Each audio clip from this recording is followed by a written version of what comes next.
الحمدللہ رب العالمین والصلاة والسلام علی رسولہ الکریم اما بعد۔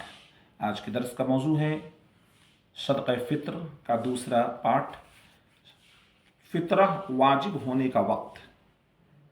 عید کی رات سورج ڈوبنے کے وقت صدقہ فطر واجب ہو جاتا ہے، یعنی جس طریقے سے عید کا چاند جب نکلتا ہے تو اس وقت سے وجوب کا وقت شروع ہو جاتا ہے، جس کے اندر اس وقت واجب ہونے کی شرطیں پائی گئیں اس پر واجب ہو جائے گا، ورنہ نہیں۔ یعنی عید کے نماز سے پہلے پہلے اس کی ادائیگی سے انسان کو فارغ ہو جانا چاہیے۔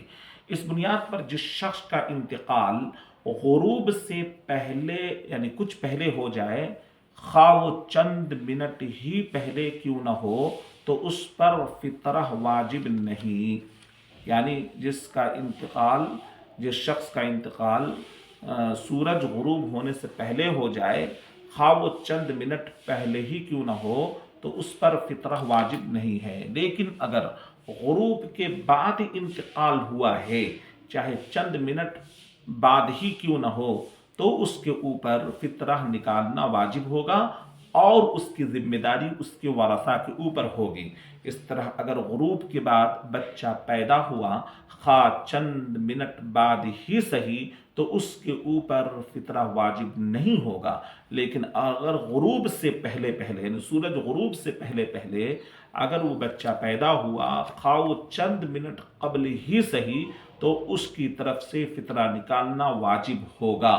یعنی اس کو رمضان المبارک کے مہینے کے اندر میں چند منٹ کے اندر میں بھی وہ اگر آتا ہے، وہ بچہ پیدا ہوتا ہے، تو اس کے اوپر نکالنا واجب ہو جاتا ہے۔ اسی طرح فطرہ ادا کرنے کا وقت، فطرہ ادا کرنے کے دو اوقات ہیں، ایک فضیلت کا وقت ہے اور ایک جواز کا وقت ہے۔ فضیلت کا وقت عید کے دن صلاۃ عید سے پہلے کا ہے۔ حضرت ابو سعید خدری رضی اللہ تعالیٰ عنہ فرماتے ہیں، ہم نبی صلی اللہ علیہ وسلم کے زمانے میں عید الفطر کے دن 1 سا غلہ نکالا کرتے تھے۔ اس روایت کو امام بخاری رحمہ اللہ نے صحیح بخاری کے اندر میں نقل کیا ہے۔ عبداللہ ابن عمر رضی اللہ عنہما کی حدیث میں ہے کہ نبی اکرم صلی اللہ علیہ وسلم نے صلاۃ عید کے لیے لوگوں کے نکلنے سے پہلے صدقہ فطر ادا کرنے کا حکم دیا کرتے تھے۔ تو یہ تو فضیلت والا وقت ہے کہ آپ جو ہے فطرہ نکالنا اس وقت آپ شروع کریں جب سورج غروب ہو جاتا ہے، چونکہ واجب بھی ہو جاتا ہے اور فضیلت کا وقت بھی ہے۔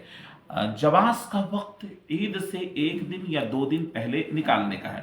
صحیح بخاری میں نافع رحمہ اللہ سے ایک روایت مروی ہے کہ ابن عمر رضی اللہ عنہما چھوٹے اور بڑے سب کی طرف سے فطرہ نکالتے تھے، یہاں تک کہ وہ میرے بیٹوں کی طرف سے بھی دے دیا کرتے تھے۔ فطرہ ان لوگوں کو دیتے تھے جو اسے قبول کیا کرتے تھے، نیز اسے عید الفطر سے 1 دن یا 2 دن پہلے دے دیا جاتا تھا۔ فطرہ کی ادائیگی میں کسی عذر کے بغیر صلاۃ عید پڑھ لینے تک تاخیر جائز نہیں ہے۔ اگر مؤخر کر دیا تو قبول نہ ہوگا، البتہ اگر کوئی شرعی عذر آ جائے تو اس میں کوئی حرج نہیں ہے، پھر وہ اضطراری کیفیت ہوگی اور اس کے اندر میں اس کی نیت کے مطابق فیصلہ کیا جائے گا۔ البتہ اس کے اندر میں تساہل اور غفلت کی بنیاد پر اگر ایسا ہوا ہے تو اس کا وہ فطرہ قبول نہیں ہوگا، وہ عام صدقات میں سے ایک صدقہ ہوگا۔ فطرہ ادا کرنے کی جگہ، صدقہ فطر نکالتے وقت مسلمان جس جگہ موجود ہے، جو مسلمان فطرہ نکال رہا ہے وہ جہاں موجود ہے وہیں کے فقراء اور مساکین کو دے دے، خواہ اس کا اپنا ملک ہو یا کوئی دوسرا ملک۔ بالخصوص اگر وہ فضیلت والی جگہ میں ہے جیسے مکہ اور مدینہ، یا اس کے فقراء زیادہ حاجت مند ہیں، تو وہاں کے فقراء کو ادا کر دیا جائے گا۔ البتہ اگر کسی ایسے ملک میں ہے جہاں مستحقین کو نہیں جانتا کہ کس کو دیا جائے، تو وہاں صدقہ فطر کے مستحق نہیں ہیں، تو جہاں مستحق پائے جاتے ہیں وہاں اپنی طرف سے اس کی ادائیگی کرنے پر کسی کو اپنا وکیل مقرر کر دے اور اس کا جو فطرے کا جو لاگت یا کاسٹ یا جو اناج ہے اس کے حوالے وہ کر سکتا ہے تاکہ اس کی جانب سے وہ فطرہ ادا کر دے۔ فطرے کا مصرف، فطرہ کے حقدار صرف فقراء اور مساکین ہی ہیں۔ زکوٰۃ کے بقیہ 8 مصارف میں اسے خرچ نہیں کیا جا سکتا، کیونکہ ابن عباس رضی اللہ عنہما کی حدیث ہے کہ رسول اللہ صلی اللہ علیہ وسلم نے صدقہ فطر فرض کیا لغو اور بیہودگی سے صائم کی پاکی کے لیے اور مسکینوں کی خوراک کے لیے۔ ابو داؤد اور ابن ماجہ کے اندر میں روایت موجود ہے۔ لہذا کسی مسجد کے اندر یا مدرسے کے اندر میں یا اسلامی مراکز کے اندر میں صدقہ فطر دینا درست نہیں ہے۔ ہاں البتہ اگر کوئی ایسی مسجد ہو جہاں سے فطرہ کو تقسیم کیا جاتا ہے یا کوئی ایسی جماعت ہو جو لوگ فطرے کو تقسیم کرتے ہیں تو ان کے حوالے کر دینا ہے تاکہ وہ فطرہ مسکینوں غریبوں کے اندر میں وہ انتظامی امور کو بحال رکھتے ہوئے اس کو معاشرے کے اندر میں بانٹ دیں، تو وہاں پر دینا درست ہوگا اور بہتر عمل ہے۔ وہ صدقہ فطر کی ادائیگی کئی فقیروں کے اندر میں کی جا سکتی ہے، یعنی صدقہ فطر کی کئی فقیروں کے اندر میں تقسیم جائز ہے، اور صرف ایک فقیر کو بھی دینا درست ہے۔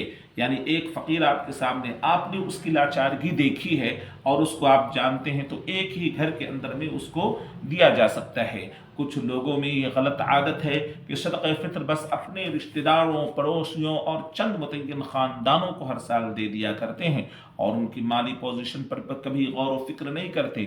ظاہر ہے کہ اگر مذکورہ لوگ غریب و مسکین نہیں ہیں تو وہ فطرہ لینے کے حقدار بھی نہیں ہیں اور نہ ہی ان کو فطرہ دینا درست ہے۔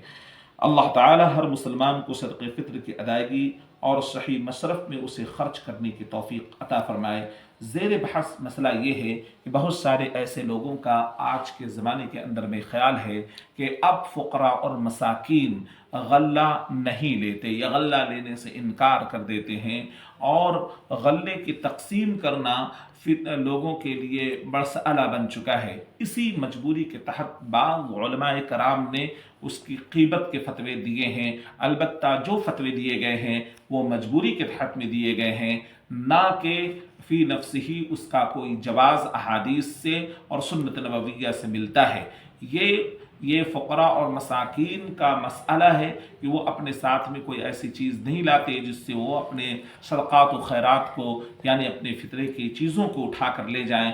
اس بنیاد پر ان کا مطالبہ پیسے کا ہوتا ہے کہ ہمیں اس کی رقم ہی ادا کر دی جائے، تو علماء نے اس کی رقم کی ادائیگی کا جواز کا فتویٰ کچھ علماء نے دیا ہے۔ لیکن بہرحال رسول اللہ صلی اللہ علیہ وسلم کی بتایا ہوا جو طریقہ ہے وہی افضل ہوگا اور وہی ہر زمانے کے لیے راجح ہوگا۔